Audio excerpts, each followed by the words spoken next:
Yes, you are now listening to the sounds of Sports Reports as Ordered. We got Nuggets and Thunder on right now. We got some NBA draft lottery to talk about. Bye-bye, Cleveland. I'm sorry. I'm so sorry, but not really. You know what I'm saying? Oh, man, Dan. Sorry. I know. We got that and a whole lot more.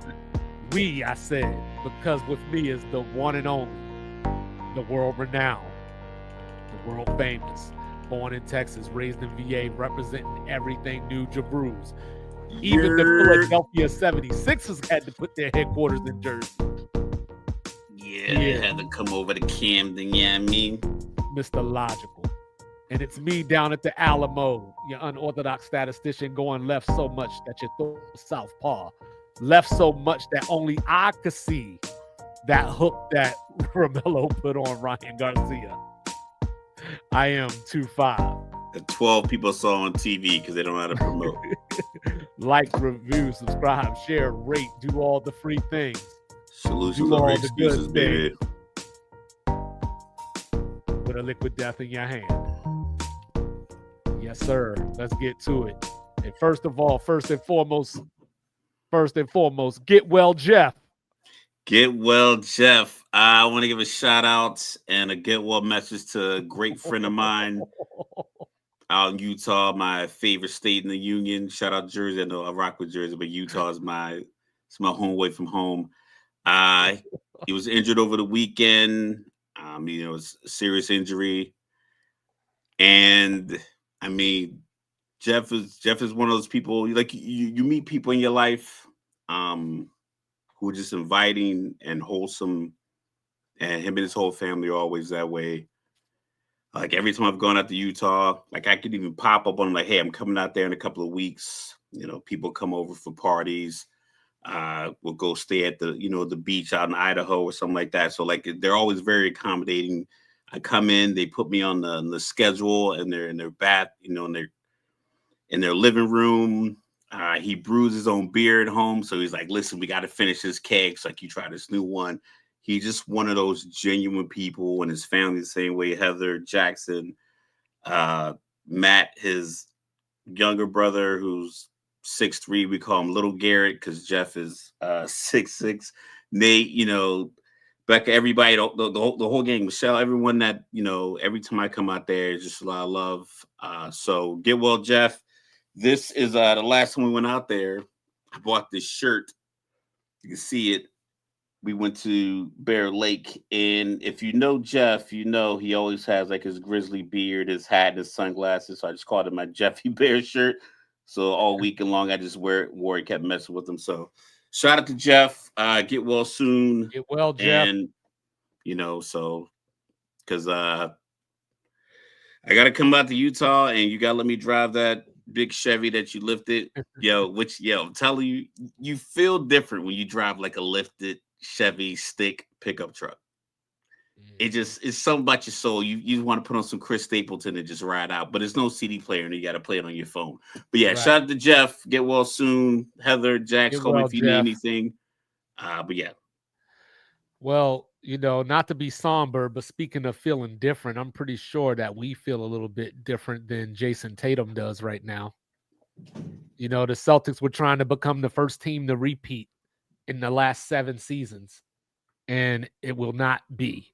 Unfortunately, Jason Tatum last night late in the game, on a play where he lost the ball, I think Jaylen Brown lost the ball actually. He, fell and just couldn't get up. As soon as I saw him on the ground, I just knew. I wasn't sure if it was ACL, Achilles, but it was something. I'm just watching him squirm around the floor. I don't know what's up with the Celtics in wheelchairs. Maybe that's for like extra effect.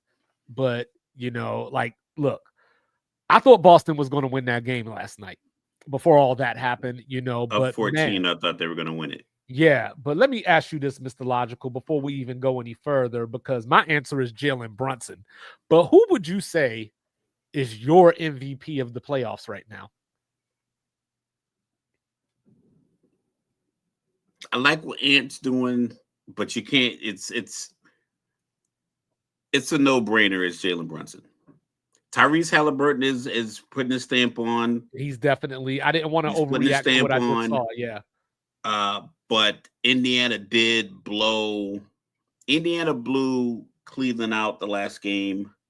But Jalen Brunson last night, sometimes you'll watch it.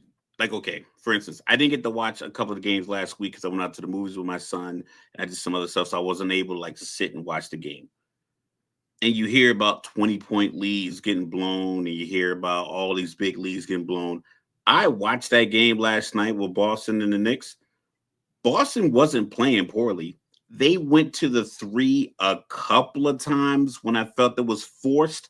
But other than that, I think it was good rotation. Derek White was open in the corner for a couple of threes. Peyton Pritchard came off a screen. It was open, hit a, shot a three.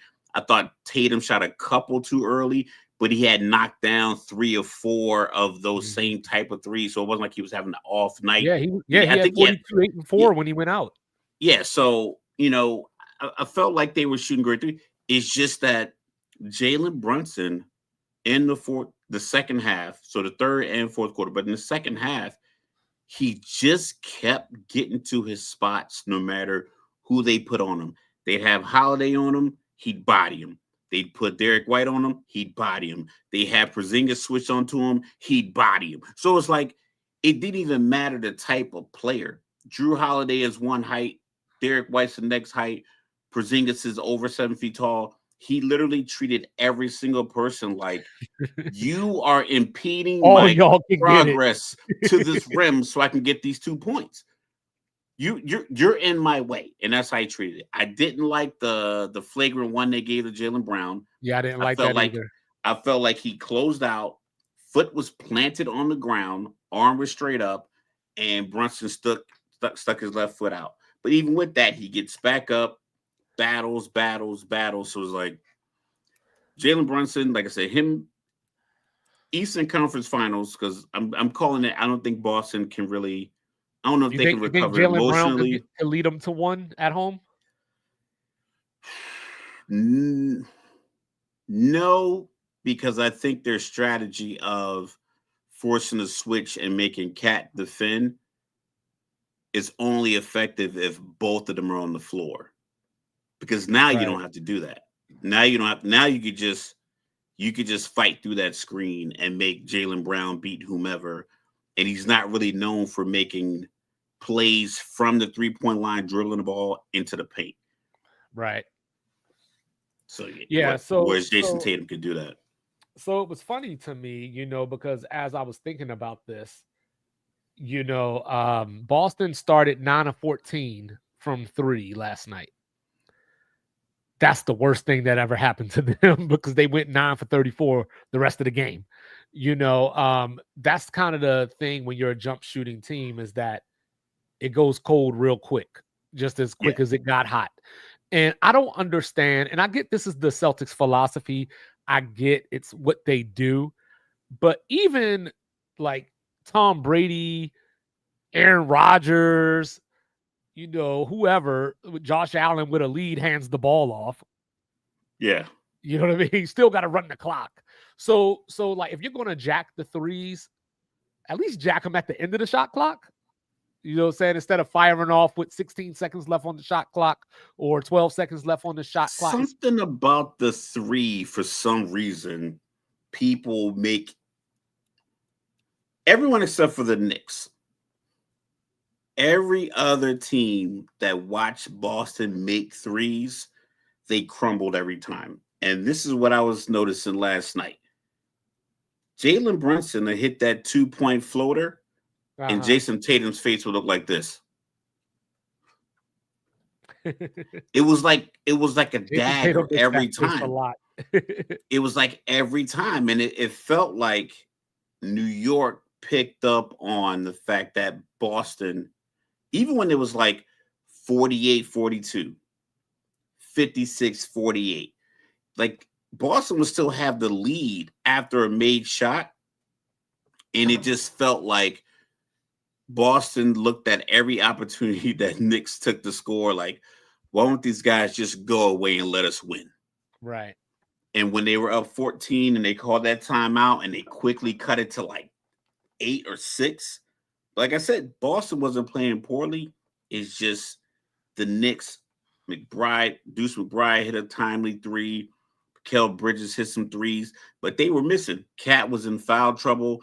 I don't think Boston challenged him enough in the second half to get him that fourth foul early because I he hate had that three. too. He had three at the end of the second. They were going to put him back in like with like a few seconds left, but then they put somebody else in so he wouldn't get that fourth foul. But they didn't attack him to get him his fourth foul the way New York attacked Jaylen Brown to get him 4 and 5. So you Right. just little nuance like that, and that's just coach. That goes to coaching. Tibbs, Well, like I said, you got to give him his flowers. He is coaching an excellent series. well, I do think that this will, this next game at least will give us a look at Jaylen Brown. Like, how good is Jaylen Brown really? Like, I know he won the Finals MVP last year, but just like Jimmy Butler was saying about Steph, and I'll get to him later. Jason Tatum makes Jaylen Brown's job a lot easier. And the thing that I hate about Jason Tatum right now, unfortunate, so unfortunate what happened to him.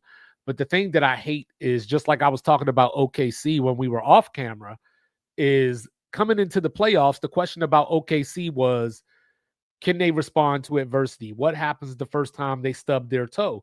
And it's like, okay, so after game one, they blew that game late. They won.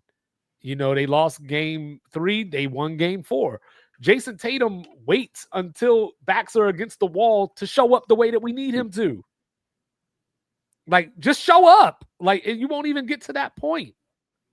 Like the series should have been over in 4. It should have been over in 4. It's probably going to be over in 5, inversely of what we originally thought. But sometimes, like some guys, and we talk about it.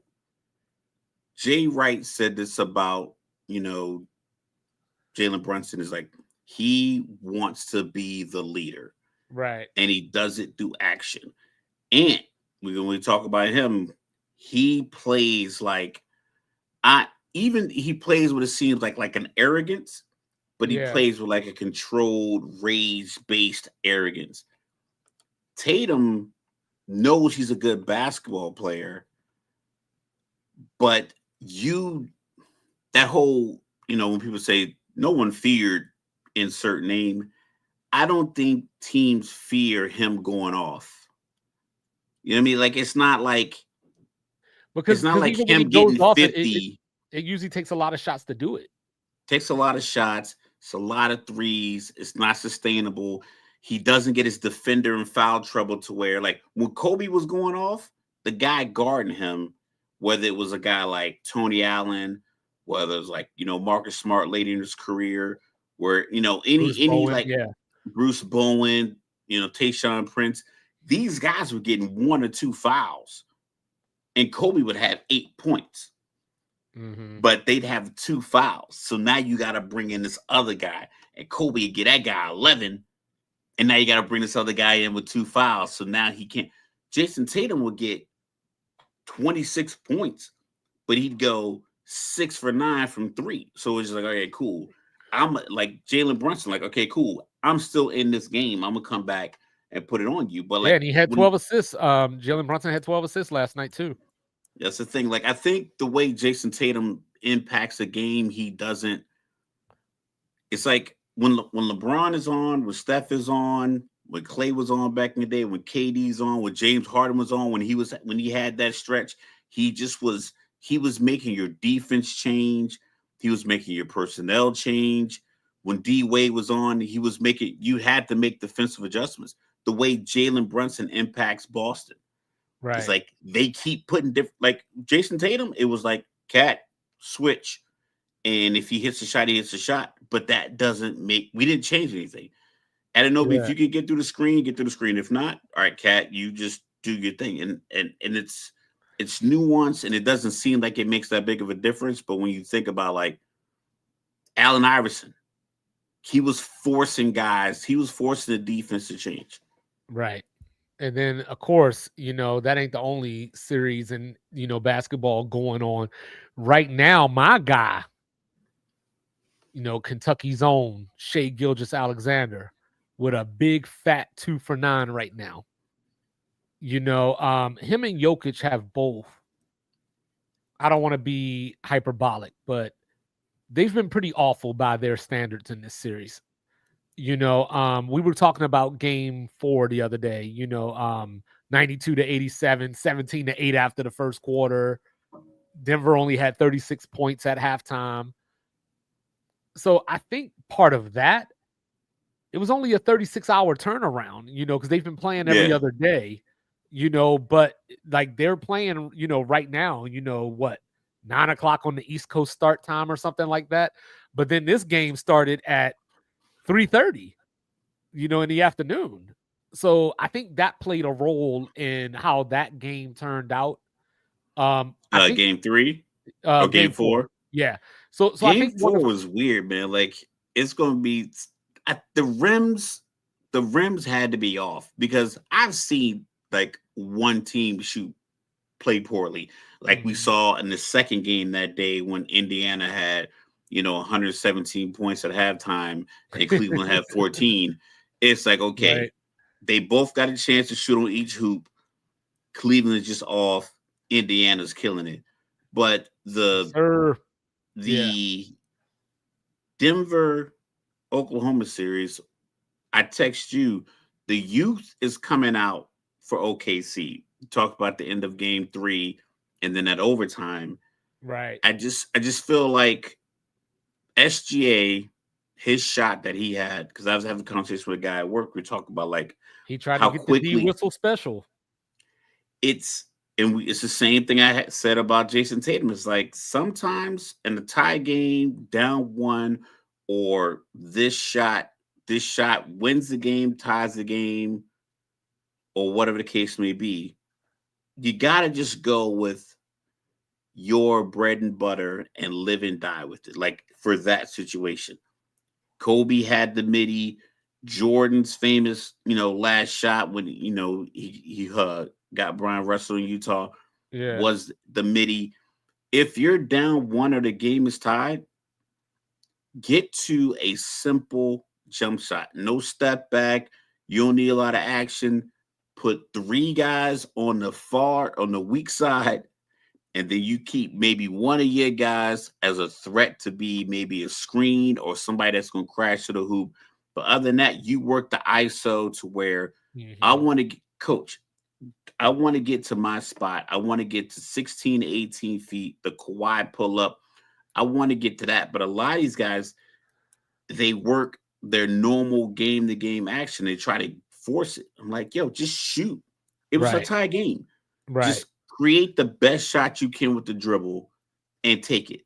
Not the best shot of like that can happen. Just what is the shot I can get here? Can I get a switch? Would I get a big on me whose feet are kind of heavy and he might not be able to hang with me? Cool. Let me get him to stumble to the paint. I'm gonna shoot this step back and see what I can get. Don't try to create a foul, like because the ref doesn't want to be in that game. 2 seconds left and you put a shot up. He does not want to call that foul unless it's Yeah, obvious. especially for the road team at that. And Yeah, and so like, I try to be the stats guy and everything, you know what I mean? But stats don't tell the story in this series because you look at the stats and SGA's stats look better than Joker's in this series, as far as like percentages and things like that. But I would still say Joker is having the impact that Shea is not. Joker's only at 39% and 21% from 3 coming into tonight. But for the series, he's 26 and a half, 14.8. Like, that's just nuts, man. yeah, SGA, like you look at it, right? You're like 27 and a half on 48% shooting. That's good numbers. yeah, But I just don't see the impact. Like he's not taking over the game when OKC, because there's always a moment in a series where you need your guy to establish himself and put his foot down and just say no.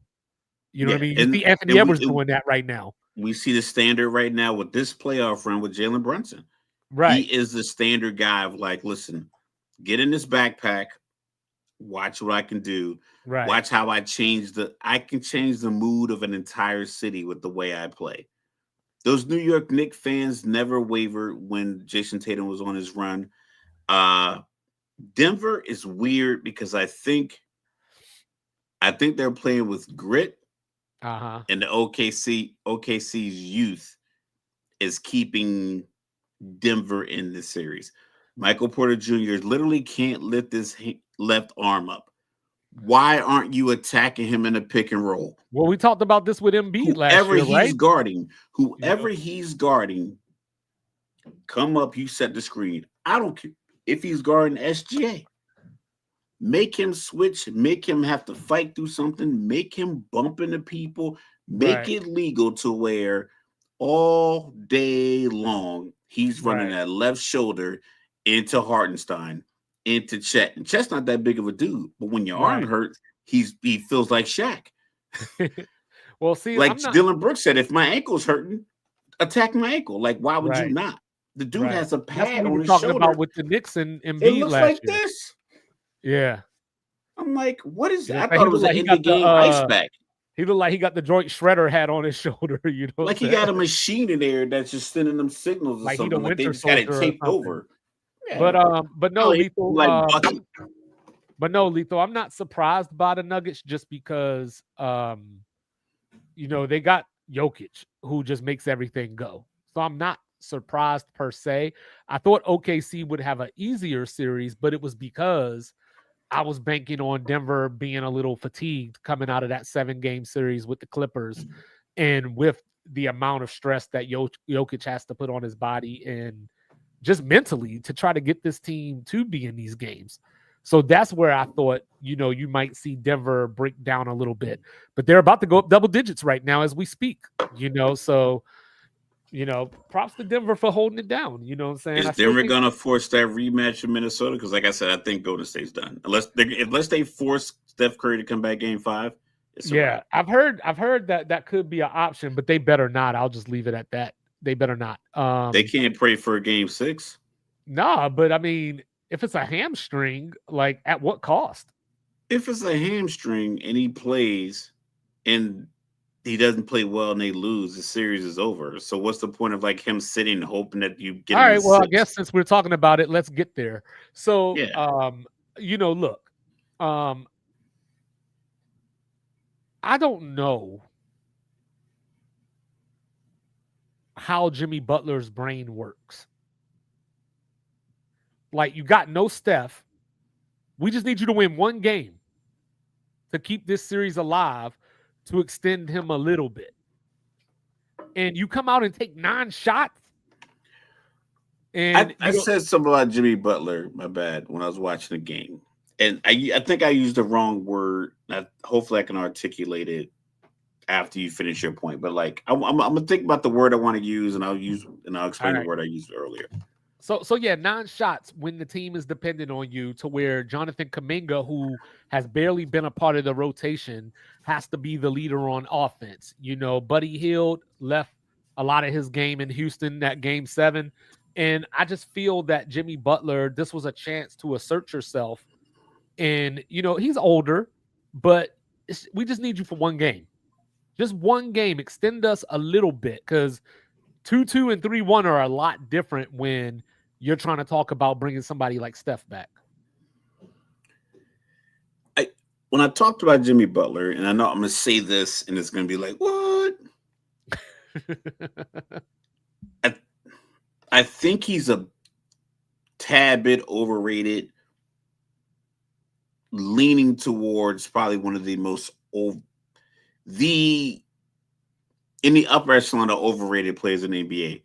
And I know he went to the finals, and I know he did all stuff in the bubble, but I think the word isn't overrated.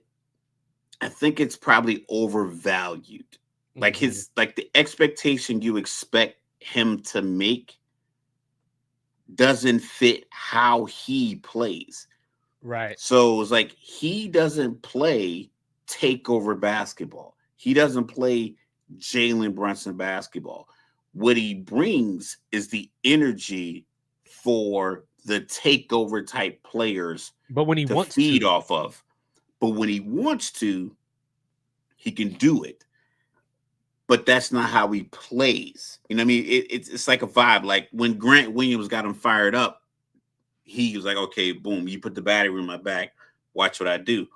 but that's not what you should expect from him every night. And I think people look at those nights and expect that to be extrapolated across the entire series. Well, like how do you see Anthony Edwards doing the things that he's doing and not feel challenged or not feel he can't come in my house and do that? And that's the Because type what of Anthony personality. Edwards is doing, as Jimmy Butler is standing there watching him do it, he knows I'm 12 years past being able to do that. It's not a disrespect thing, but it's like No, what yeah, Anthony Edwards is doing, the way he is running, the way he is challenging, the way he's doing what he's doing. He was like, Jimmy Butler has never done that. And I remember I was having an argument with my son and my dad, because they always team up against me. There's always two against one in every argument. I remember we yeah, was be having a getting some conversation bullshit. when they were in the bubble. It was like I said that Miami couldn't win unless Jimmy Butler gave them a 30-point triple double. They're like, "What are you talking about?" I'm like, "Look at him." This was after, I believe, Game 5 when he gave them like their second triple double. I'm like, he's exhausted. You can't do this for a Right. series against a team where LeBron was playing with such ease in that series. Like, it was so many times where he would just split the double team by just bouncing the ball. He would bounce the ball, jump through, grab it, lob it to AD, dunk. I'm like, if he could do that, and Jimmy Butler has to do this to where he exhausts himself to this point. Jimmy Butler didn't have to do that in Miami. Miami played great team collective basketball. Everybody that he needed to perform their role was there. Uh-huh. Without Steph, and if you expect Jimmy Butler to fill Steph's shoes, without Buddy Hield, who's the guy who has the Steph skill set, it's not realistic. So it's not all on Jimmy, but for No. people to come in after the game, be like, "Yo, Jimmy should be taking over." It's like, no, Jimmy doesn't take. That's not what Jimmy does for your team. Well, I mean, the previous game he had 33, 7, and 7.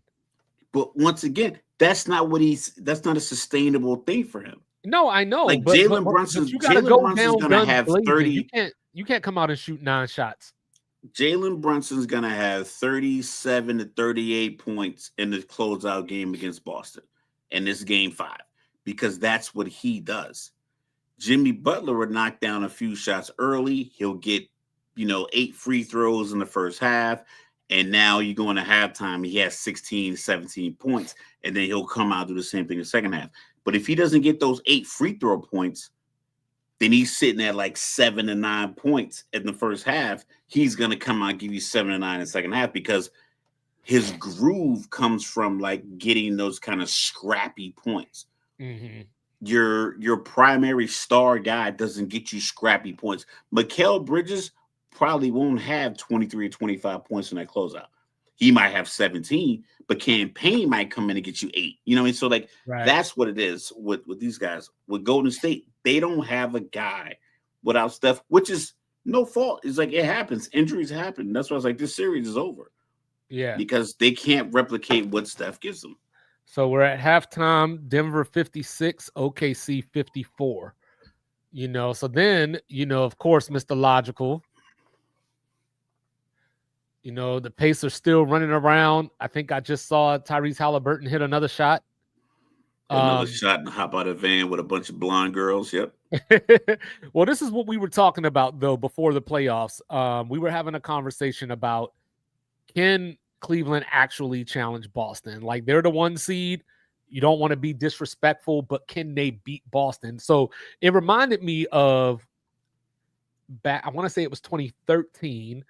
The Heat and the Pacers were tied. And the Heat just sat their players and was like, you take home court. So I think Boston could have caught Cleveland, but I don't think they thought they needed to. So when we were having that conversation, we said, hey, look, Donovan Mitchell's going to go 7 for 22. Darius Garland's going to go 4 for 17. You just hope they don't happen in the same game. Well, tonight was the closeout game. Donovan Mitchell 8 for 25, Garland 4 for 16. So Donovan Mitchell had the Jimmy Butler moment tonight where he got fouled and he just hunched over and was just like,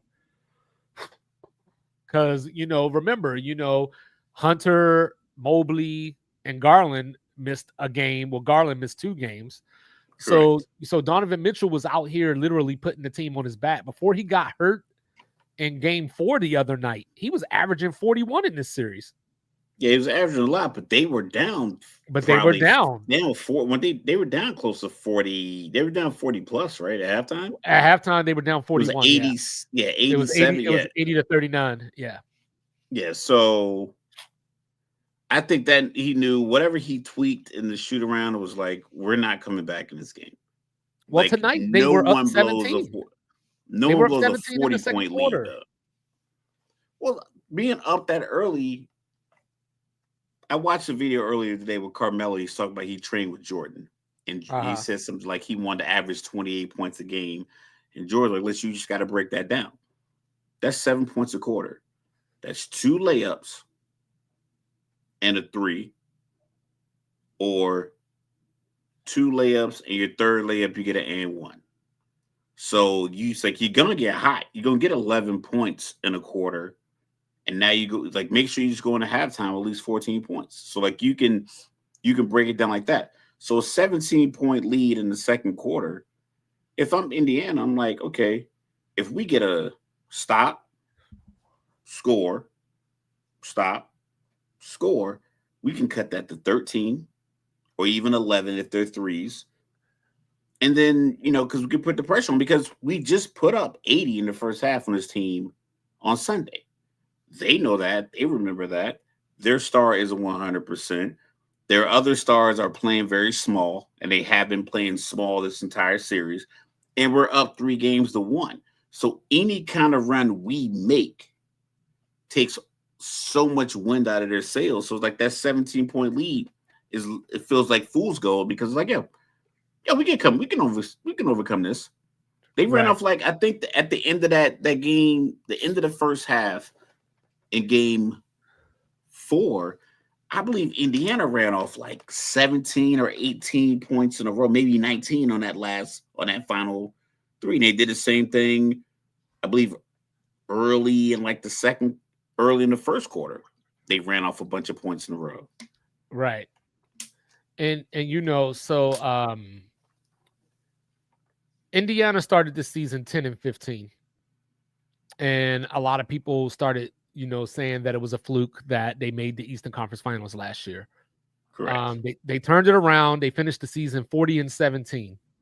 So when I said that they were going to beat Cleveland, it wasn't because I didn't believe in Cleveland per se. I just believe in Indiana, and the Knicks better not take them lightly either. I just think that Indiana, they just put so much stress on you. And, when you're a team like Cleveland that doesn't have perimeter defenders in that way, like they went out and got DeAndre Hunter, which was a good pickup. Isaac Okoro, you can only play him but so much because he offers you little to nothing on offense. So I just felt that they didn't have the requisite parts. It's weird that NBA players don't offer you anything offensively. It's just a strange thing to get that far in the league. Where offense and defense is a requirement. It's like that's a requirement to be a basketball player. Well, that's why the draft is such a crapshoot, because you got all these freshmen, right? And you might see a dude shoot, say, 27% from 3. But you might like the way his shot looks. Like he's not hitting them, but you like the follow through, the form, and you figure like if I get him in here, I can coach that. He's doing this with his feet and he shouldn't, or whatever it might be. And and you might like Scoot Henderson was a perfect example. We were talking about him. He's a 27% 3-point shooter. He's gotten a little bit better in the league, so when you're looking at somebody like Isaac Okoro, and I talked about this with Evan Mobley last year, Cleveland just freezes him out sometimes, and they don't give him the ball. He doesn't get nearly as many shots as his talent would say that he should get. And you can't when you got Donovan Mitchell and Darius Garland, because they shoot a lot. Yeah, but if you AD gets his shots, right? Who? AD gets his shots. Yeah. Cat gets his shots. But they also handle the ball. Julius Randle gets his shots. They're not relying on somebody Reed to gets get them his the shots. ball. They're not relying. Besides, out of all the names you just said, besides Nas Reed, none of those dudes are waiting for somebody to get them the ball. Cat will take the ball at the free throw line and make a drive to the basket. Well, maybe Mobley should come up to the free throw line and get the ball and face up to the rim and get Maybe. aggressive and try to score. So it's like at certain points, like, yo, you're out there on the floor too. You got Yeah. a guy here, you go in the first half and he's 4 for 15. You got to go in the huddle like, yo, dog, you cold. Give me the rock. Like, you can't just be like, oh, but it But it makes goes. me I'm not saying wonder. he's one of these guys, but it's like you see a lot of guys on NBA podcasts now saying, like, it's a lot of dudes that just they like playing basketball, but But I basketball wonder is now. secondary to everything they got going on. Some guys are like monsters when it comes to it. They talked about Kobe being a legend as far as like his tenacity and his work ethic off the court. Talk about LeBron. But AI was one of those dudes that just he liked basketball, came natural to him. He showed up stretch and he dropped 30. Mhm. It's not for everybody to do all the things. But if you're a guy who's 6'10, 6'11, defensive player of the year, most improved player, like if you're in these conversations, one of the most talented players in the league, and your team is winning 60 plus games and you're in the playoffs, you got to make your presence known. You can't just expect someone to get you the ball, like because Donovan Mitchell gets the ball, Garland goes and gets the ball. I mean, the boy Wade, when he come off the bench, he's shooting a three. Well, I Jerome is wonder. I shooting a wonder three. if. So I, I wonder if Garland's going to be there next year. Because I get worried. Because I always talk about the apron, and I'm just yeah, like, you got to find somebody to get rid of. Like, you know what I yeah, mean? you 'Cause can't pay everybody. Like right. these Well, guys get their Mobley shot, but it's now. like you can't get you can't pay everybody. Now that Mobley won that defensive player of the year, you know what I'm saying? Yeah, I mean, look like everybody want to go to San Antonio, so maybe he could finagle his way there. Yeah. Speaking of which, I'm glad you said that. Are you ready to get upset now? Because I All told you right, I let's wasn't hear it. going. I told you I wasn't going to change it. Cut it out. I want all of y'all to cut it out. Absolutely cut it out. The return Cut of the it out. Jedi. Nico's trade was trash can. It All right, had so nothing to do with the expectation that maybe we could turn around and get a 1.8% chance to get all the right, so look, stop it. so It look, was a so look, bad move. He's a bad GM. It so won't look, work and he'll look, be look, look, fired by January. look. So this thing is He random, hooked his right? boy up and then he got lucky and got another pick. So this thing is random, right? Correct. And I mean, I don't want to be that guy, Be it. but but the day that it comes out that Giannis wants to go to a state or whatever, a team in a state that doesn't have taxes. Dallas and the Spurs get 1 and 2. That's still irrelevant because they pay taxes in every state they play games in. So yeah, I get it. Yeah, 41 of your games at home, you don't get taxed. You still paying taxes on the other 41 unless you play all your games in Florida or Texas. There's no games in Delaware. There's no games in Mississippi. So it's Texas and Florida. So yeah, he can go to Houston, Dallas, or San Antonio. But your man is getting $58.3 million. The government's still gonna get their 30%. So he can cut the cap with all that nonsense. Yeah, so the crazy Yeah, part is Dallas isn't even the team that had the lowest odds to win the lottery. Like Orlando was lower back when they got Shaq. There's been some other ones in there. So, look, we were talking before we came on, and before we get to the actual stuff, um, for something to be so random, correct. it's very weird that these teams that lose players just suddenly get the number one draft pick. For it to be random. That's just weird. I'm not saying it's rigged. I'm just saying it's weird and it doesn't become a coincidence at some point. A coincidence happens once or twice where you could go, I've seen that before. But when I How could many point to times has 6 it or 7 happened? different instances, it might Let's not be hear it. that random. I saw 3 today,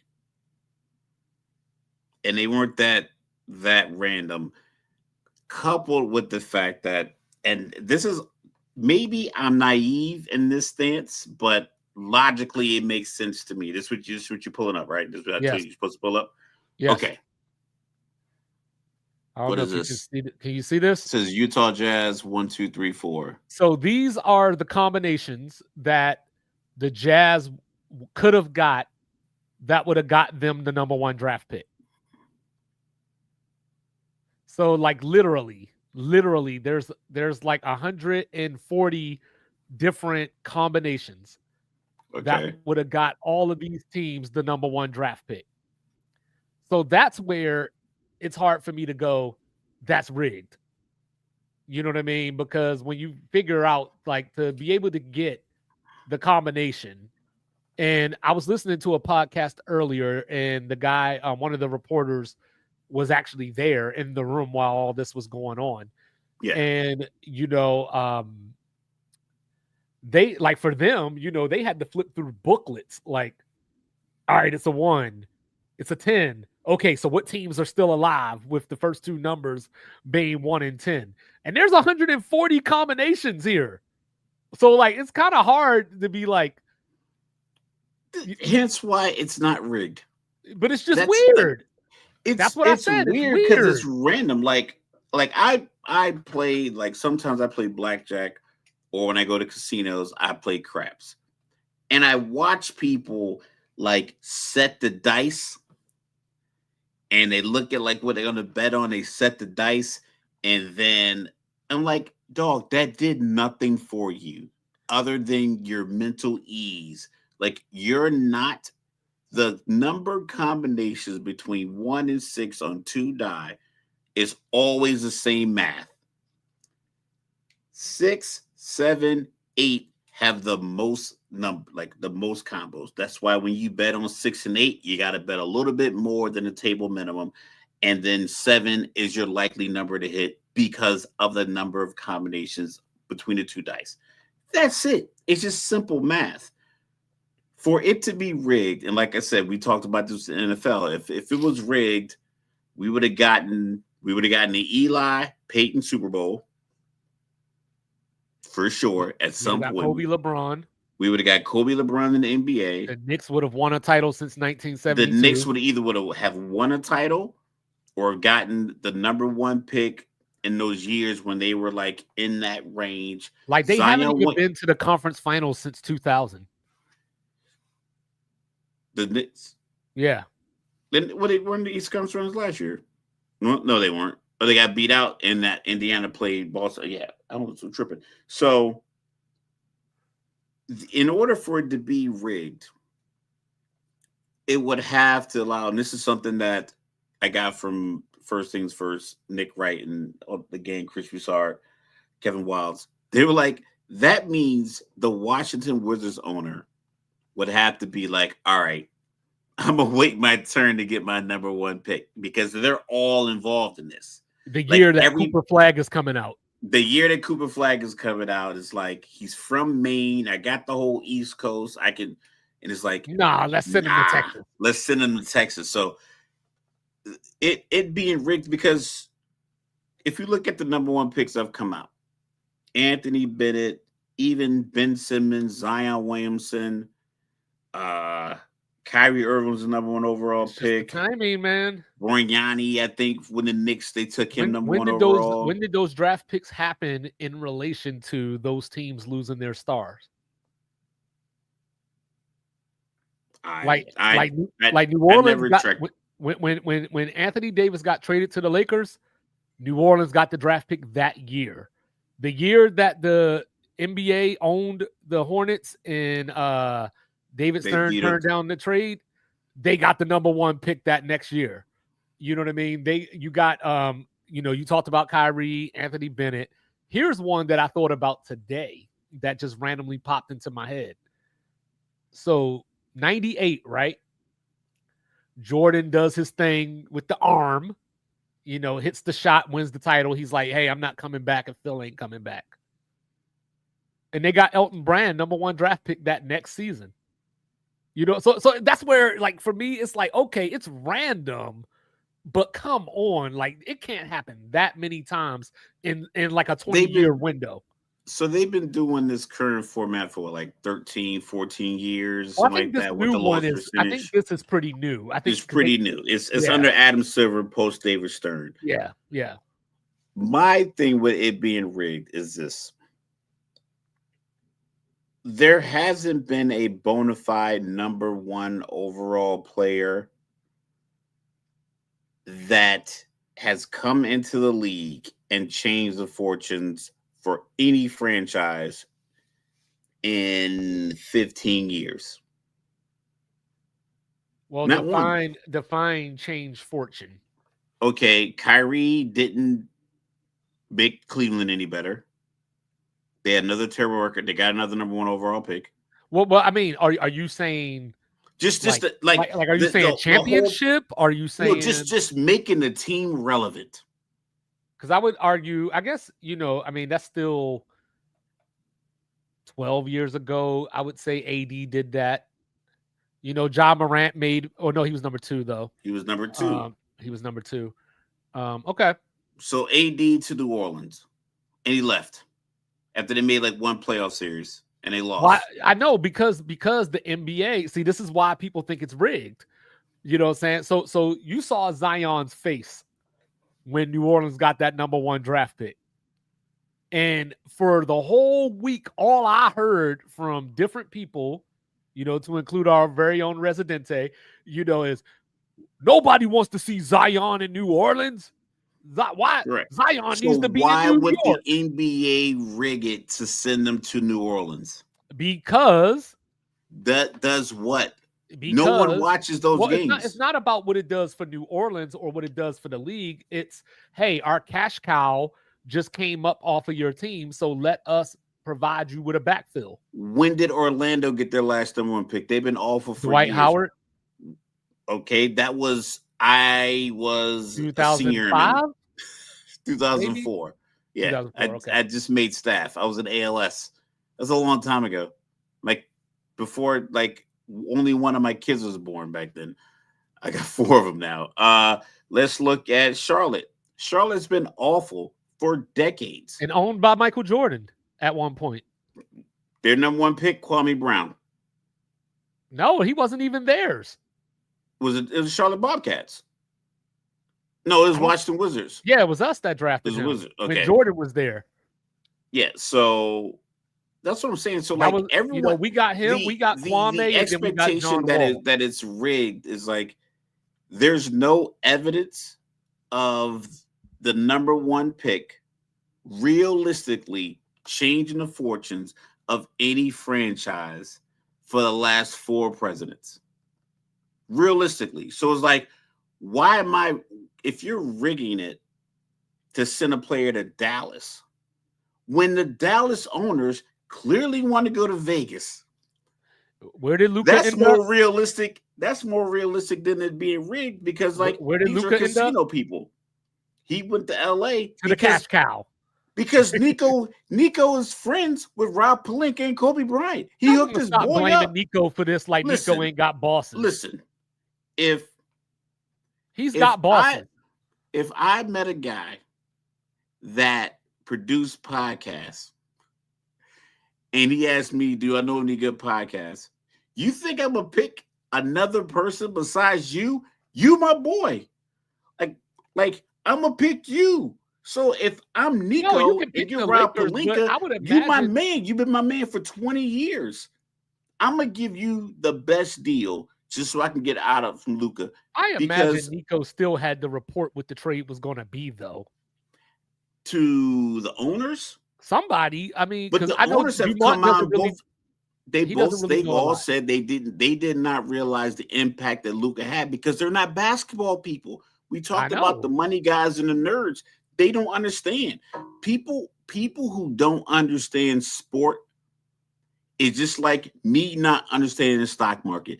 I can talk to you till I'm blue in the face about how basketball works, how football works, how personalities are being molded, how race plays a factor in it, and how this plays a factor in, like how location and this guy and this year and how many, because that's what I put into my brain my whole life. I like sports. I like the nuance of sports. I like the talk sports. I like to hear other people's opinions on sports. So when I talk about sports, I come at it from a vantage point of a person who's I'm not a fanboy about the sport. I learned, and these are things that I know and I intrinsically feel. Right. If you know the stock market and you're telling me all about stocks, and that's what you know, that's all I'm gonna rock with. That's all I'm like, okay, cool, you with that. I have no information. So if you got these owners who don't understand the impact of players and where that comes from, because all they see is the Dallas Mavericks were a $4.2 billion investment. We own 73% of the team. The team increases in value 5% every year. And if we move it to a bigger market, it'll go up 15%. That's what they know. They have no idea if this dude Luca is better than Lively. They're all tall So dudes. That's all they so know. so what do you think about Cooper Flag going to Dallas? Like I think just it the works. player, it's. I think it works. I think people posting Nico's revenge and like Dallas to the finals The and return they're of the Jedi. so my thing is I saw one today. I saw a meme today. It said Dallas potential starting lineup. It was I think it was PJ Washington, AD, Kyrie. No, Cooper Flag. It was Clay, Cooper, Lively, Kyrie, and And PJ AD. Washington, maybe or AD, something like that. But it's like, Yeah. first of all, Kyrie is healing Gone from a torn until ACL. yeah. Yeah. Best case scenario, wish him all the best getting healthy, but getting healthy gets him to about December. Like if we use Adrian Maybe if Peterson, he like could play on Christmas, that'd I be a think win. Adrian Peterson I remember he had his surgery on New Year's Day for his ACL that he tore like late December in a football game. He had his surgery New Year's Day, and he took like a 90 something yard touchdown the first week. So that was about 9 months. That was an anomaly. So using that anomaly, and I'll give you 4 weeks. So I'll give you 10 months because like 9 months was the first I can recall my own personal memory of an elite athlete having a surgery and coming back. Because RG3 did it. It did not look the same when he came back and tried to beat Kirk Cousins out because he didn't want to lose the spot. He didn't look the same. Right. Adrian Peterson looked the same. Matter of fact, he ran for like, I think he was 7 yards short of Eric Dickerson's record. That is not the standard. So having Kyrie and your meme for Cooper Flag is like on top of that. Everyone's saying this guy's the truth. We know how jealousy runs in the NBA and how veterans treat rookies who get hyped. We saw it with Lonzo Ball. Patrick Beverly said it out loud. This guy thought they were telling me this guy was the next guy. I went after him. I'm not saying Cooper won't be able to handle it, but he doesn't know how these guys defend at that level. It's going to take him some time. So this is what I like about it. Cooper Flag, had experience going up against the Olympic team. So he knows that he can play with these guys. And even more importantly, they know that he can play with those guys. Secondly, his defense is just as good as his offense. So when we were having this conversation a couple of months ago, Kawhi was the person that I compared him to from the standpoint of not necessarily being super athletic, but being athletic enough, shooting well enough. So I like him coming to this team because even when Kyrie does come back, you got NBA champion, who can go get you 30. You got AD, NBA champion, who can go get you 30. So you're not telling Cooper Flag, come in here and be Zion or what we wanted Zion to be. You're not telling him But that. you are. The But you're fan not, base though. is. He's been touted as the number one pick for 2 full years of That's two different things. between high school and college basketball. There was the expectation that he was going to bring a championship to Duke. I'm not saying he can't handle the expectations, but the fact remains that him as the number one pick, talented, he's probably been. I think people liked Wimby. I was weary of Wimby because he played in France so much. 7'5", but he played in France, and he turned out to be a good player. I don't think he's shown anything that says I'm transcendent. Well, no, I think those are two different things, though. It's a difference between what society and experts or whatever, think you should be. But I'm talking about internally in the locker room. He's not coming into a situation where, like, if he was going to the Wizards might be like, I need you to average 22 off top. Yeah, but the thing with the Wizards, nobody else in the league is going to believe that his career is going to be beneficial in No, Washington that's because fine, but Washington has that's shown. still two So that's different what I'm saying. things. So like, I don't think people would consider him a bust or anything like that. It's just like going to Washington. There's no expectation that he's going to elevate that, and that's the problem with like a lot of the number one picks now is that the number one pick used to be a franchise changer. I don't know what happened to where that isn't the case anymore. I don't think anything happened. I think that's dependent on the team that has the number one draft pick. If he, like I said, if he was going to Utah or, Charlotte, maybe we have those conversations. But going to Dallas, for the fact that Dallas has the number one draft pick and you have those guys, it allows you a buffer of, hey, you don't need to come in here and score 26 today. Like, just come in here, get better, pick up But who jewels. are those And then, guys? and What then guy, what guys did you think Dallas like? What does Dallas bringing to the table? well, the whole That's team made the making. finals, you know what I'm saying? And then you got two NBA champions on your roster. You know what I mean? So like I'm just saying from the standpoint of just watch us work, you know what I'm saying? Get in where you fit. Like it's not But Dallas coming, believes it's that they're not a coming today and be championship Giannis. contender. It's not. But I they, know, but they think they. but But that's what I what mean. makes it. But But that's they what they makes it have even the better. fan That's what base makes it even believing that better. they're a championship No, contender. but that's what makes it even better is that I got two NBA champions on this roster right now that play two different positions, one small, one big. Then I got a team of role players who know their roles and have been to the NBA finals. I just need you to add something extra, whatever. If that's defense, great. You know what I'm saying? If that's you being better than scoring more than PJ Washington, great. What I don't need you to do is try to outdo Kyrie and AD. And I think that's a good place to be. You know what I'm saying? I think from this the I see your point. Yes, and I see your point as far as like the supporting cast. The issue I have with the presence of the supporting cast is the elevated expectation that the ownership and the GM had 2.5 months ago that supporting cast was ready to compete for a championship this year or next year. Now, if Kyrie comes back early and it looks like, oh, we're whole, now we're competing for championships, it's like, now you got to really look at it. Is that team truly competing for championships just because they added Cooper Flag? I No, think they're going to be no, fine, but but you free got to keep in agency mind hasn't even happened their yet. You entire know, their whole role playing core, they're all 30 plus. They're all old. that's They're kind of the all sports. former champs. This It's is like kind three. They of the got three sports NBA world that we. champions. This is the No, no, sports no, world no. that we live I'm in. just being The draft realistic. ain't even happened yet. Free agency ain't even happened yet. We don't know what Dallas is going to look like day But one. I'm not talking about what they look like day But one. you I'm are. You're talking talking about them no, being no, contenders and not. no. Nico Harrison made the trade and said defense wins championships. I think the team we have now can compete for championships. So if that's the They premise that can. he believed, but listen, if that's the premise he believed in February and March when he made the deal to move Luka to LA, now adding Cooper Flag in the number one pick, if you believed, so you're going to make this draft pick in June.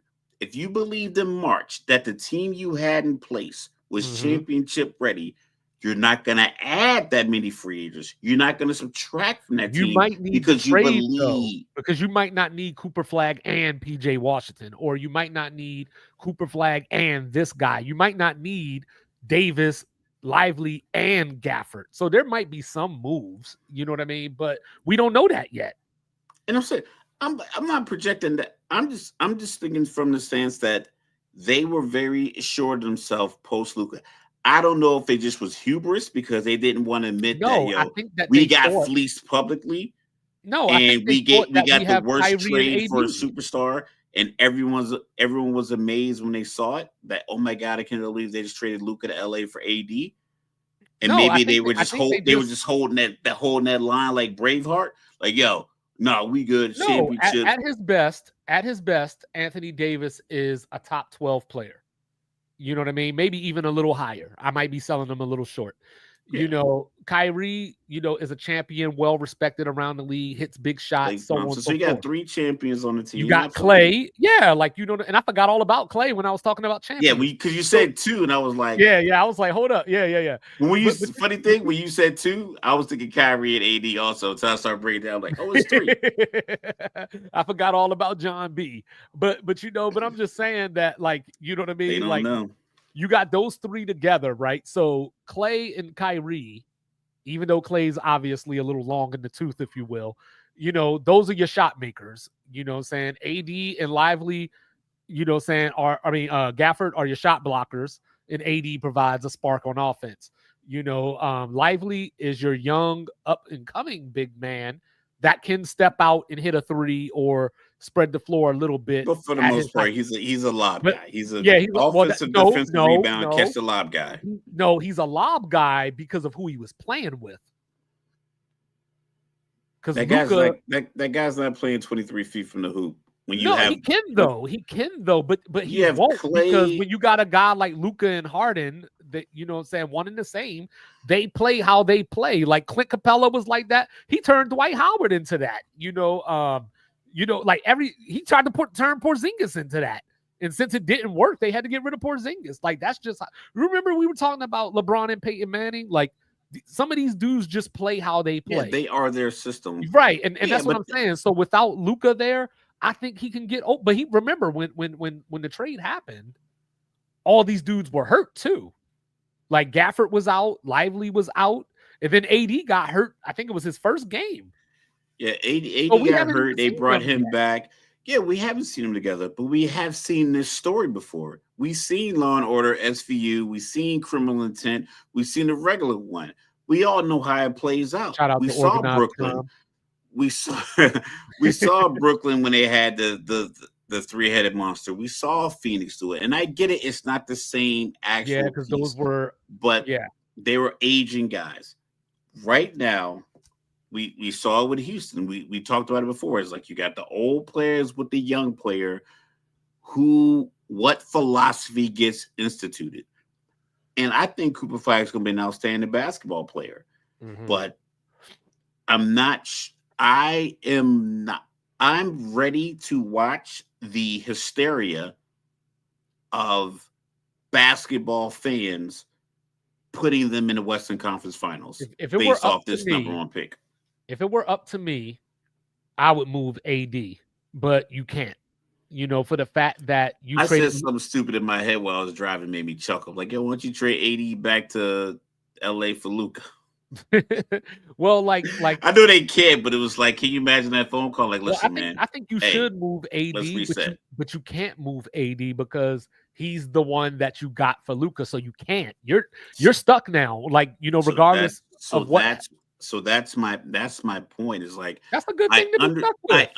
I understand the excitement because you are adding a great prospect to a good team, Right. but you're also adding a great prospect to a good team, and a lot of the key players are on the tail end of not even the tail end of their primes, the tail ends of their career. Well, we spent a And lot then more the time on the young, Mavs than I wanted yeah, to. I just Nico's revenge. I think that's probably like the biggest No, story out of definitely. it. You know, you got But some I wanted to trades. ask you, but I had more Yeah, questions for you. yeah, but like I said, I just feel like the young core of Dallas doesn't match the old heads on Dallas, and I don't think that lends itself to Well, they're sustain kind of in that longevity in a warrior zone. playoff run. They're kind of in that warrior zone without the championships. Like, you got the older guard and you got the new timeline coming in, and Yeah, you can't play both. You know what I mean? So you got to pick a lane, It's to me, if the Golden State Warriors would have taken LaMelo Ball, that's what which they this should feels. have. That's what this feels like. It feels like you have a young guy that you could build around with some of the young guys that came in while your older stars were like enjoying their success, and then that was a smooth handoff transition. But I believe Dallas and their fans and their GM and all the people who are now riding on Nico's trade, which still is like I still don't care. It's still a debacle. Like they can slice it any kind of way they want. It's like the if Falcons taking Penix eighth that they signed Kirk Cousins. Yeah, it may work out, but the initial decision was poor. The initial decision to sign Kirk Cousins was poor. The initial decision is just to trade Luca for what you got for Luca was not a good move. Right. It was Right. good for LA, So but I still that don't trade was not like, a good trade. and that's what I've always said. I don't have a problem with Nico trading Luca.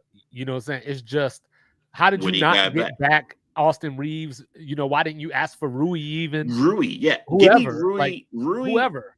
yeah, I Give me would have Dalton taken those. Connect. Y'all got drama with him. Like, you Yeah, know what I'm saying? I'm like, yo, I can't. Like, I need another spot up shooter if I'm gonna get rid of Luca, who is my most. He had the biggest green light. I'm gonna need a shooter to replace him. All right. Give So me look, Dalton Connect. Like, nah, man, you go ahead and take this dude from the G League and $77 in peanuts. all right. So look. So if you're the Spurs, do you A, package the number two in a package for Giannis, draft Dylan Harper, and run three guards with it if you got to, draft someone else other than Dylan Harper, or do you trade back? That's a lot to take in, but No, no, pause. no, no. Like, because I've been thinking about this because you had Dylan Harper and Ace Bailey, right? Yep, both lying about their heights. Everyone does. Everyone Not by stresses three the inches institute. though. Listen, Dwight Howard said he was 7 foot his whole career, and they measured him a couple years ago, and he's 6'9". And KD keeps telling people he's 6'9" and he's 6'13". But if I'm San Antonio, I have enough guards. Okay. I have Wimby. I talked to Milwaukee about the Giannis deal. The only problem is Giannis has 3 years, 175 left on his deal. You're gonna have to probably give up Steph Castle. You probably have to give up Harrison Barnes, Harrison Barnes, you know, and then your number 2 overall pick, maybe another player maybe Keldon Johnson. and another pick. So Well, the Spurs got 2 and 14 right now. So if you are comfortable with running De'Aaron Fox, I mean De'Aaron Fox, Wimby, and Giannis at your core is not a bad three. They're relatively in the same age window. Granted, Wimby is younger, but Giannis is still very, he's only 30 and he plays with great energy and he's obviously in great shape. So he's not like a guy who's on the tail end of his career who's physically lacking. Right. You've seen him average pretty much a damn near 40-point triple double in the last 10 playoff games, and they lost all 10 to some crazy number like that. So Right. I like that move for San Antonio. I think they're in the best position to make a move because if you keep it 100, Rutgers didn't make the tournament with two guys that you expect to go 2 and 3 in the NBA draft. It's like that gives me pause. Like, did they just go to Rutgers just to play it out and just to stay in shape? Because you should at least made the tournament with 2 lottery picks on your team. Well, that's something that pisses me off too, because most of today I've been hearing people say, I'm down on Ace Bailey. He didn't help Rutgers win games. And I'm like, the other guy was on the court too. I mean, Ben Simmons didn't make the NCAA tournament. Like sometimes that's just how it goes. But I think that the Spurs, should definitely look at Giannis, but with the caveat of I actually like Dylan Harper. Him, Castle and Fox, because Castle's 6'6", so he's big enough to slide in at the 3, with this new NBA that we play in. Or, one of them can become a 6-man at some point because, that's probably a lot of basketball to go around, and you still got to get Wemby the ball too. How So many offensive rebounds did Mitchell Robinson have last night? A lot. a few, About yeah, quite a 6 or few. 7. Quite a few, yeah. Because everyone thinks the new NBA is 6, 7, and under. It isn't. The Lakers, last time the Lakers won a championship was in the bubble. They had JaVale McGee, AD, Dwight Howard, and LeBron. That is 29 feet of human beings. What up, Riz? Yeah. On the basketball court at the same time. So Yeah. it's like, it's not a small league. It isn't. When the Warriors were having their run, they had Bogut, Festus Ezeli. Depends on how you want to look at it. Iguodala, 6'9". They got a 7'5" dude. They got Sohan, that they don't give the ball to. Who's about 6. Well, you're talking about rebounding though. Like you got Sohan, who's about 6'9", 6'10" or so, maybe 6'8". You got Keldon Johnson, who's about 6'8", 6'9". So like the Spurs still have size. It's just that some sizes is not rebounding size. Or some guys are just tall. They're sometimes you got to take the best player available. Rebounder with his size. Just like the Warriors, right? You brought up the Warriors taking LaMelo Ball. So if James Wiseman was a different player, I wouldn't have a problem with the Warriors making that pick because he felt like theoretically he was going to fill that need of y'all go. But he only played 3 college games, and that's why they shouldn't have drafted him. That's why I was saying, like, if it was another dude not named James Wiseman and they took the big man, you don't have a problem with that. But with a guy like LaMelo Ball being there, and your alternative is this guy that only played 3 games in college. Yeah, but you had a proven guy, and you had a proven guy who was the new age Charles Barkley and Draymond Green that you knew could play 3 through 5 defensively. You knew he can make that impact. So like getting LaMelo Ball wasn't like rolling dice.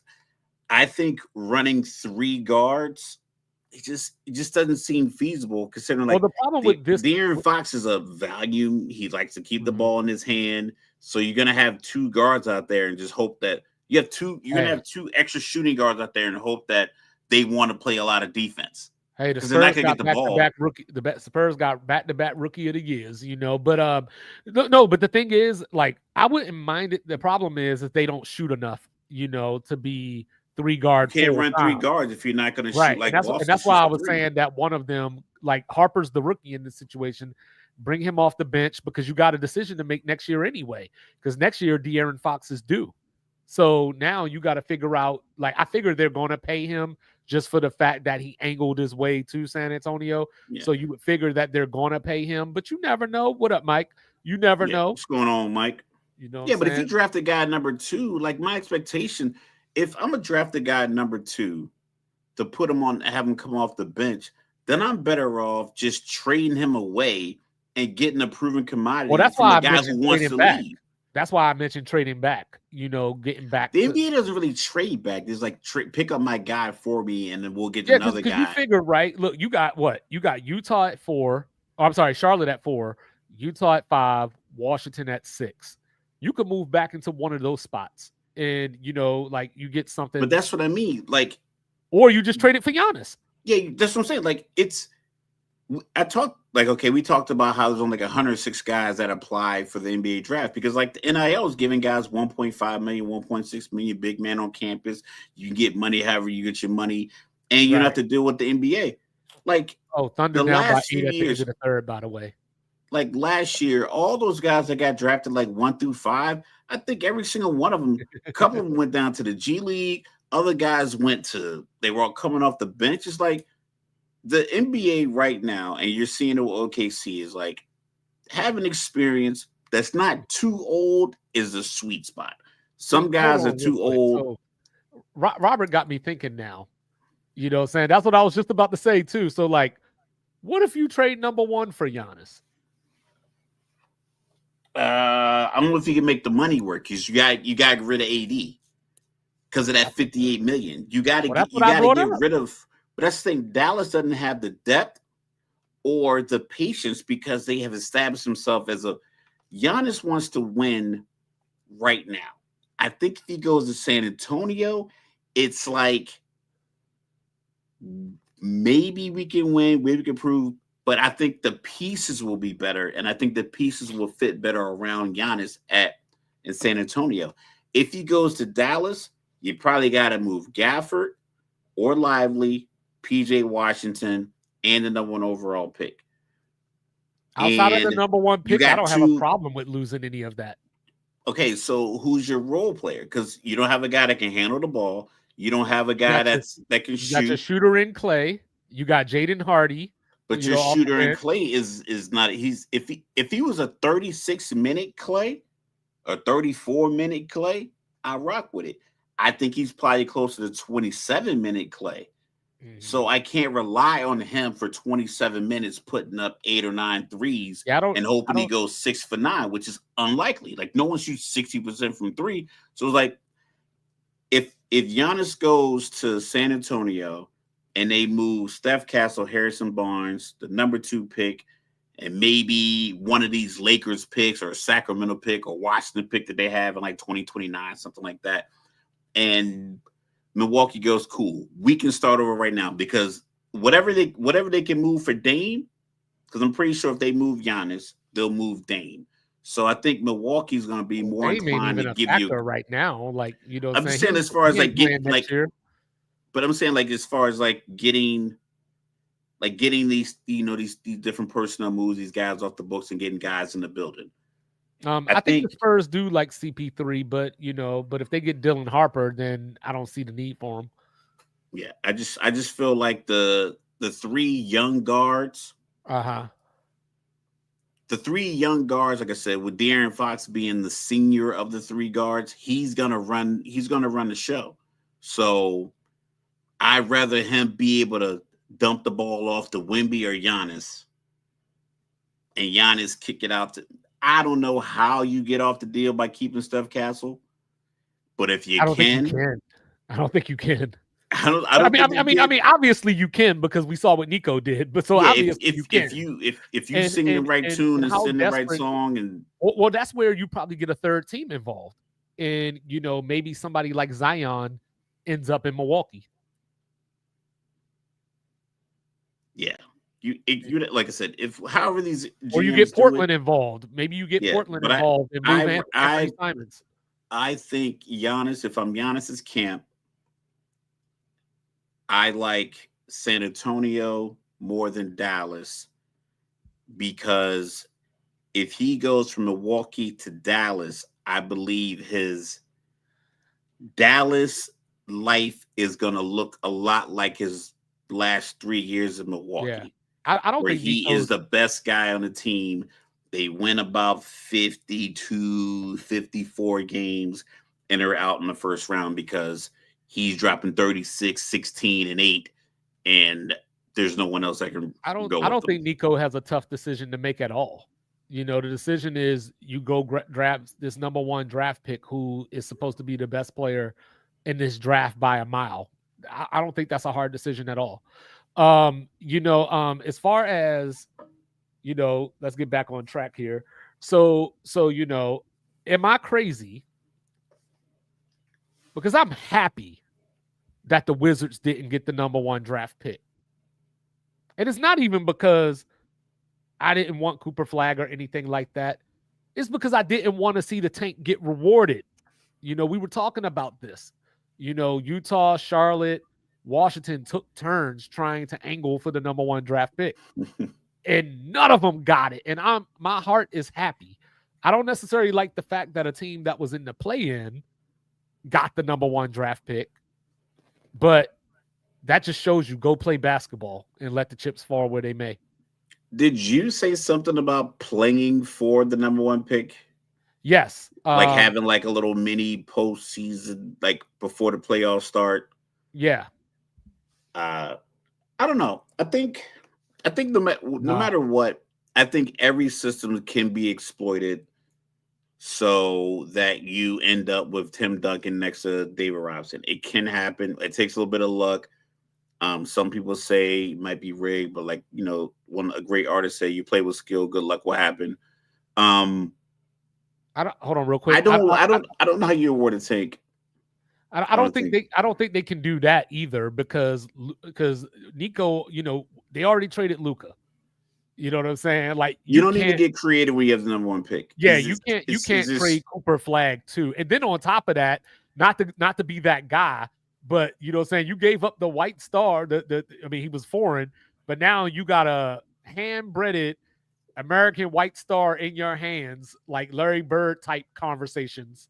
yeah. You can't You let don't make that that go move. either. Those fans You would don't bury you. you don't overthink it, considering that you you don't overthink it. You just You just make do that it. deal.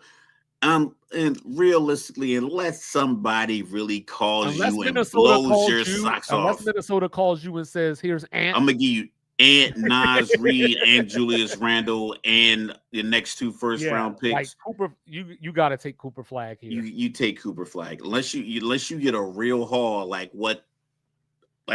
for instance what New Orleans got for AD and the first. Okay, maybe you entertain that, but other than that, because worst comes to worst, if you go out here, now I know we're back on Dallas, but I'll get back to what we're talking about. You go out here and they don't have a championship year. Well, guys' contracts are going to expire, move, retire, so forth and so on. You can still build around Cooper Flag. Hey, But the NBA is, as far as tanking, I think Adam Silver, and we talked about this with the play-in, the uh, and now the postseason, and some of mhm.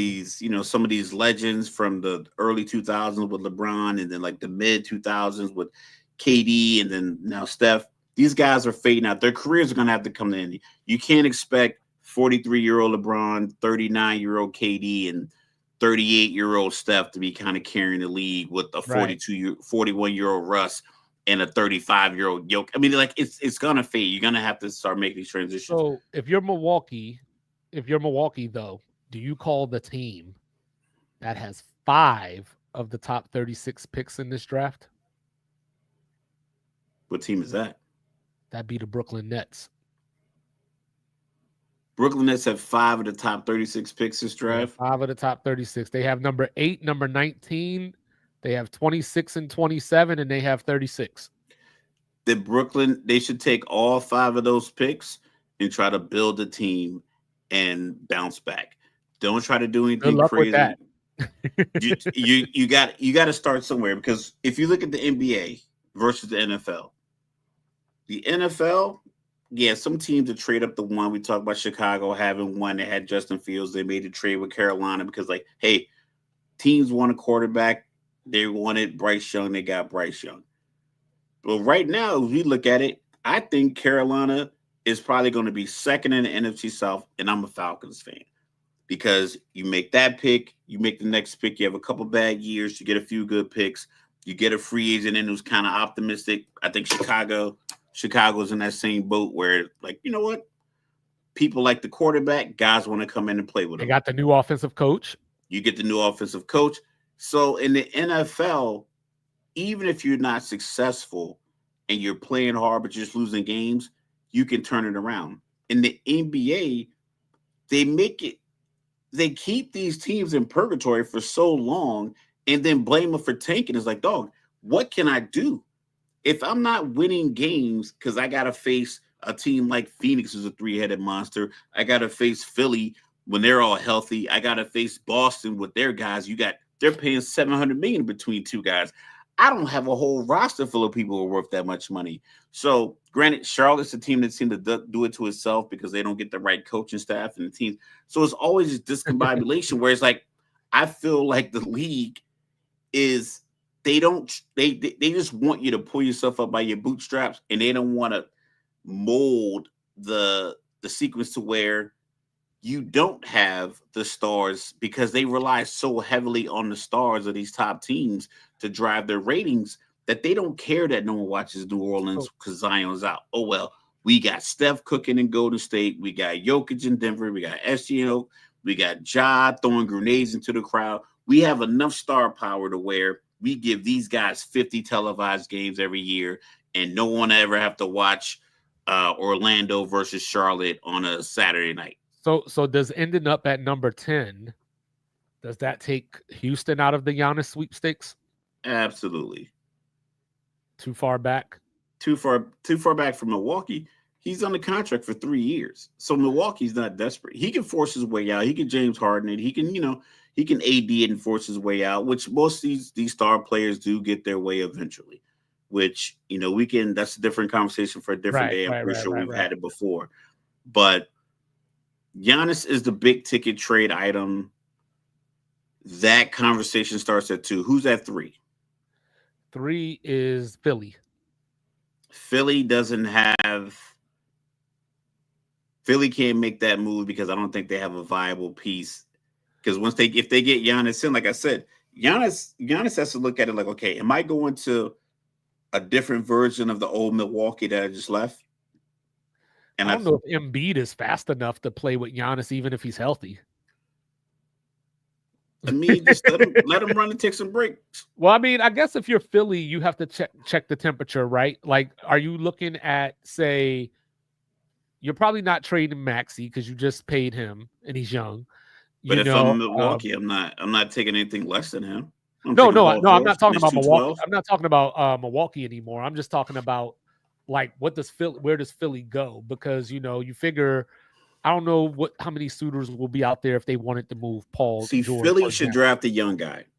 And the reason is Philly's old guys are Philly's older players OKC does. injuries. Those injuries are kind of curtailing their career. Whereas we talked about with Dallas, their older players are still kind of expected to be championship contenders.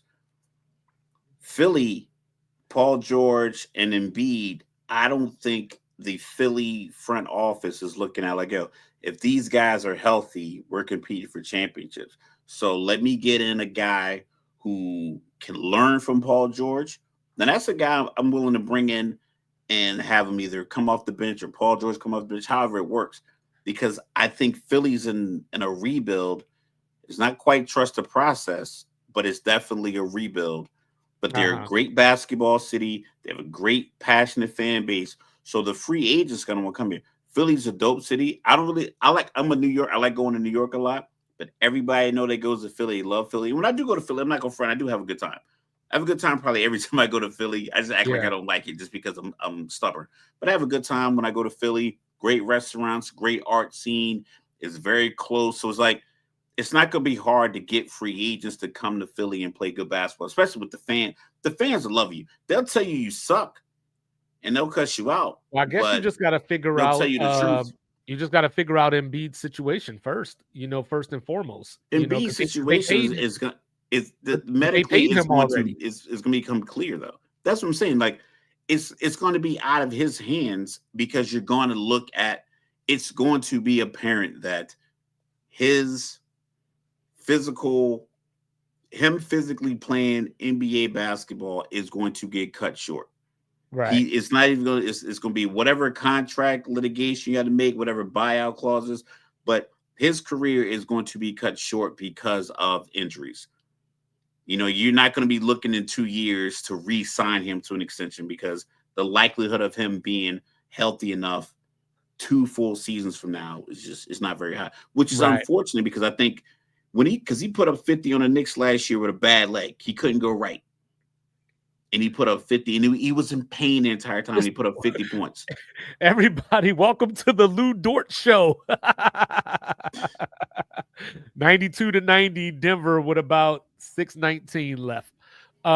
Yeah, so there's a lot of interesting things. Of course, as a Wizards fan, even though I'm happy we didn't get the number 1 draft pick just because of the tanking, obviously I'm hurt that we didn't get the number 1 draft pick. It's one of those things. So now I'm in a position where I think that Trey Johnson is probably the best fit, but he won't be there by the time we get to 6. So I might have to look at Jeremiah Fears instead. Maybe you're looking at Malawatch. Maybe you're looking at. I've seen a lot of mocks talking about Knipple. So who I don't know. I'm not that big on Knipple. So, Yeah. we'll have to see. Atlanta was able, because the Spurs took their pick, but Atlanta was able to get Sacramento's pick. So Sacramento, no lottery pick. Atlanta files in at number 13. Oklahoma City hasn't won a championship yet because they don't stick to the program. They get these young guys and then they get all these draft picks and don't move them to improve the team. They just keep drafting guys. And it's like, just like Danny Ainge in Utah right now. You got all these draft picks. And granted, you're not getting a free agent to come to Utah. You're not getting a free agent in Utah. Yeah, so you might as well. I love it, but you're not getting a free. You're not getting a free agent to be a player. Hey, you might as well check the temperature for what I'm about to say, because we brought this up earlier as well. If you're Utah, maybe you check the temperature for somebody like a Jaylen Brown. Because with Tatum being out now, at least I think he's out next year. They gotta get out of the apron. Do they hook Danny Ainge up? Danny, you gotta get out of the apron. Wade out there in I don't Utah. think they would send him to Utah though. Like Jaylen Brown in Utah just sounds like disaster. Like personality wise and it just sounds like disaster. It could be tough, but it's closer to Cal. He can still, because he's a professor in the off season. Like I think throughout the season, so it's closer to Cal. Right, but he's not real. I think Danny wants to be good to Orlando. As we've seen over the last few years, a lot of the lottery picks end up just being in the G League or on the bench because it just doesn't pan out. I don't know if it's a patience thing with the GMs and the teams. I don't know if it's the TV deals and everybody wants to just kind of have this monster, or if it's just people are just overdrafted or drafting it correctly. But after like 5 recently, I can't see a lot of them panning out. We talked about the personality, the lack of just flair. Anthony Edwards probably has the most personality. John Morant does a lot, but he's just like a knucklehead. But as far as like, okay, who you talk about the face of the league, young guys are supposed to come in and take the reins from the old heads.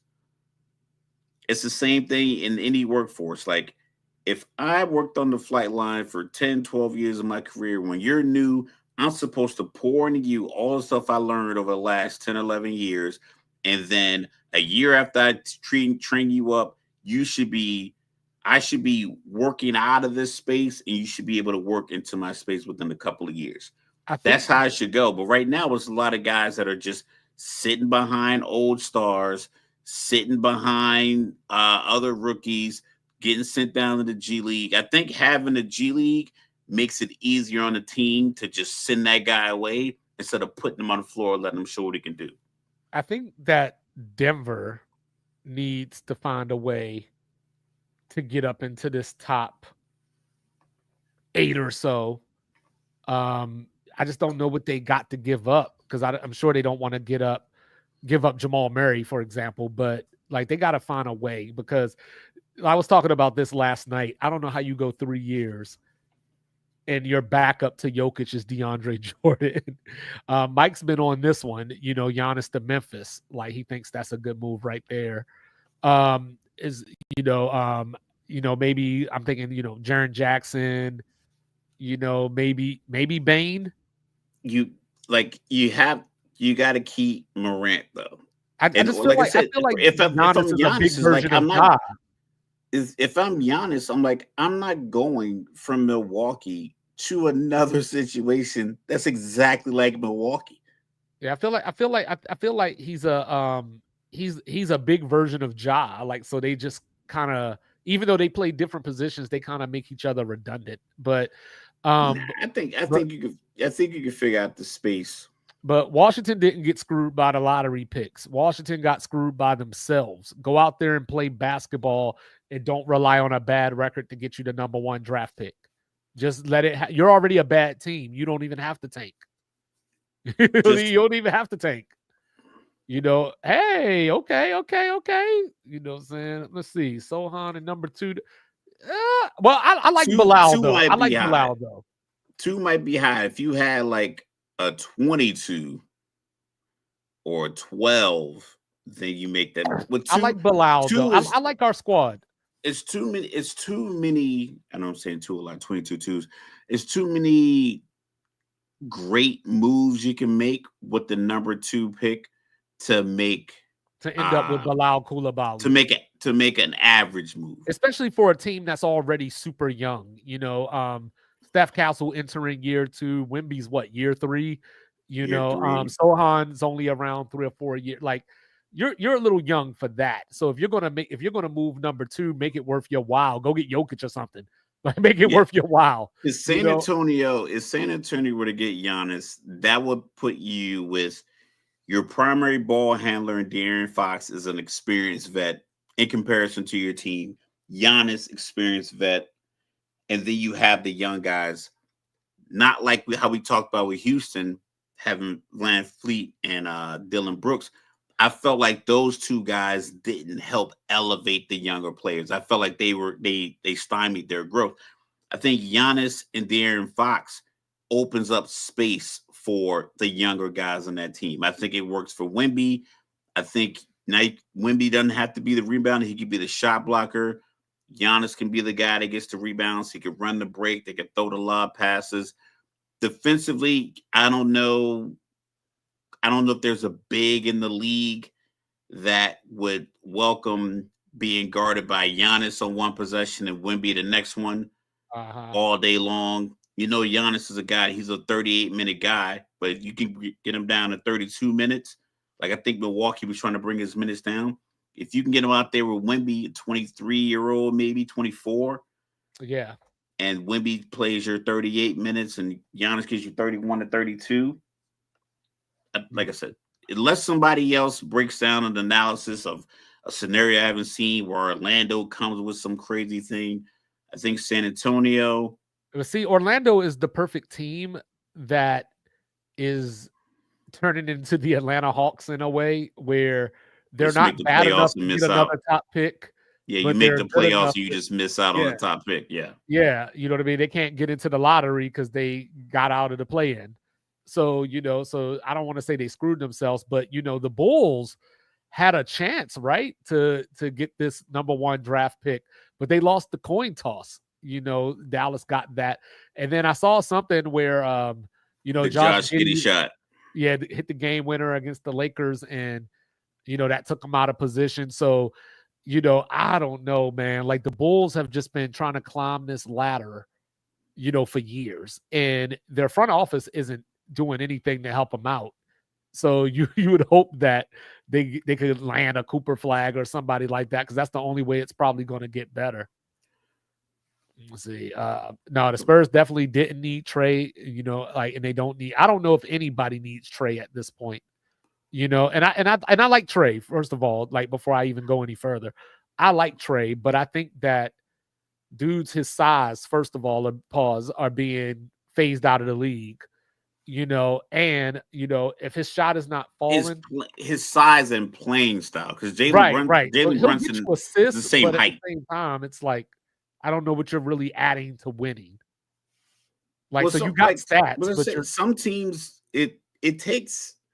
Like I said, it takes a village to raise a child. It takes a village for these teams, because we talk about the Bulls. The Bulls were a winning tradition for a full decade. Right. 90 to 98, 99. They were a winning organization. And then they got Elton Brand as soon as Michael Jordan left. And then they haven't been a winning organization since. They had the D Rose run for a while, but just overall, it just feels like the GM, the coach, and the players, like the philosophy doesn't fit. They end up just either bringing guys in they didn't need. DeMar DeRozan and Zach LaVine, both of those guys are gone. Mm-hmm. So that's why I'm always wary of making too many moves. But sometimes it's just like you got to look at, okay, what are we trying to do here? Like with Brooklyn. Brooklyn has all of those picks. Are you trying to bring in some savvy vets? Are you looking to see maybe that's a destination for Trae Young? Big city, still get the shit on the Knicks, because if you turn the Nets into a good team, 35 wins to 38 wins, that's an improvement, but it 340 has left, to be 5 games. incremental. Yeah. So a lot of teams just kind of have like this.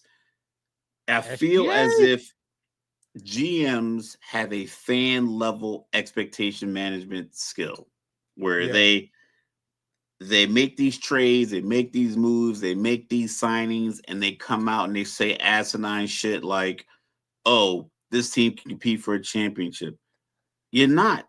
6 teams in any league: baseball, basketball, football, hockey. Maybe hockey gives you about 8. Are real championship contenders preseason, throughout the season, and as it plays out. It's not as broad as they try to make it seem, and it have to be more realistic. I think these GMs aren't. I think the fan base gets wind of that, thinking that okay, we're better than we are.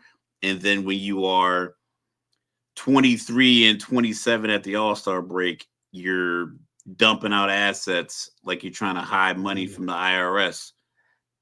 We got another one coming down the wire. OKC up 2 with 2.5 left. Denver, I know at one point we're 1 for 9 to start the fourth quarter. So we'll see how we can finish this up because, I mean, we talk about it, right? OKC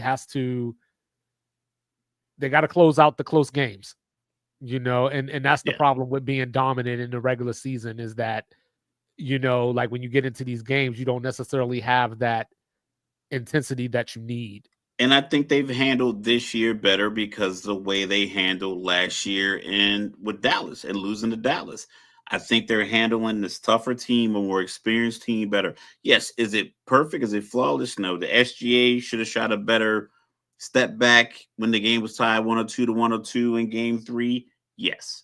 Yeah. But they've handled it. They've battled back. They stayed the course, but they stayed together and cohesive. Like they still did the post game interview together after they had a bad shooting night the other night against Denver. So, but you have to be willing to say, I'm gonna I'm gonna let these young guys play it out. I think we have the pieces. I'm gonna take this guy who's maybe he's a little too skinny because like I'm pretty sure that check conversation was real tough when he hurt his foot in that all season at that pickup game. It was like, oh, maybe we shouldn't have done this. And they didn't panic. They stayed the course. And they realized, like, you know what? Chet might be a little too thin. Let's go see who's big is available to get Hartenstein. Yeah. So you got to let it play out to where now you can make improvements on your Oh, team. I think teams try to reinvent their team. I was like, you can't do both. Jokic. What a shot. 103, 103 with 139 left. All the OKC fans can do is he hit that shot. Remember that shot he hit on AD? AD was like, Yeah, he hit it again, but it wasn't as far this time, But so yeah, so Oklahoma City, you know, I don't know what happens after this season, depending on what the result is. I don't think they need to overreact, but I'm sure they may feel the need to, yeah, you know, they probably will, which is and I'm not saying it's unfortunate, but it happens to a lot of teams, and that's how you end up in purgatory because J Dub you'll wide make open. Uh-huh. you'll make these moves. Milwaukee's a prime example. They won a championship a few years ago with the Yeah. guy on the team who's playing the exact same way he did when they won the championship and the 2 years before when he was MVP and they didn't win it. So your star player has been playing consistently outstanding But basketball, see, but that's the problem. They didn't do but anything. they made the wrong moves They every didn't do time. anything. Brooke Lopez got older. Middleton got older and injured. They They didn't held on fill to him in. too long, but I think Yeah, they didn't fill in any young players to or not young but energy. You know what if I they mean? You could have need energy. like I was talking about Paul George today at work. I was like, he looks like he like when his career started, he looked like he was going to be a one guy. He was going to be the guy on the team. I think he got a little too big because a lot of guys they come to the league kind of skinny and they get pushed around. They get a little bulkier. But he still was able to play like the prototype player that he is. I think he's probably better being like a 2A or 2B or 3. Milwaukee probably could have used him if they could have made a move to get him a couple of years ago. I don't know what the contract looked like, but I think that was a piece they probably. I think soon as James Harden got to LA, they should have been on the phone like, "Hey, let us get PG because you're just pushing him down the hierarchy. You can Right. come here. We'll get you Chris Middleton, um, something along those lines." So, but now it's too late, and Right. like it's too late for Milwaukee because they didn't make the moves that they need to make to keep their young talented player, and almost to one extent, uh, Luca was, and that's the thing, Luca. I know NBA players are like tall, but I don't think he was SGA. 270. I don't think he was 270. No. Like Luca and Jokic are Yo, kind of like that. Like, Boston's on a $1 billion roster. yeah. So like I They said, have 700 million between two guys. if I'm Boston, I explored trading Jaylen Brown. At the very least, you got to try to move Drew Holiday and or Porzingis, which I think they might have already been planning on anyway. The Tatum All injury three, or just just if no, you no, move no, if you no, no, move no. I Jalen think Brown, you keep the other two, right? no, I think you still move one of them. I think you still move one of them, and you try to So get you move Jalen Brown and either Porzingis or Drew Holiday. yeah, because I mean, at this stage, you owe Drew Holiday 30 million over the next couple of years. He's 34 years old. You know what I mean? Yeah, the So problem with the NBA trade, the money has to match. So the no, I only know. like, But that's but that's yes, but that's where picks come in, right? Because like say hypothetically, I'm just making this up. I have no reason to say this, but we're just having a conversation. But right. like a team like OKC, might look at a Drew Holiday and say, we need a vet, a champion, a leader, someone to solidify our defense even more.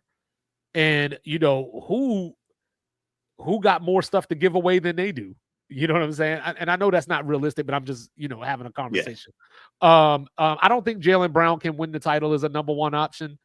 I think that at best you might be able to get the 45 wins depending on what you got around you.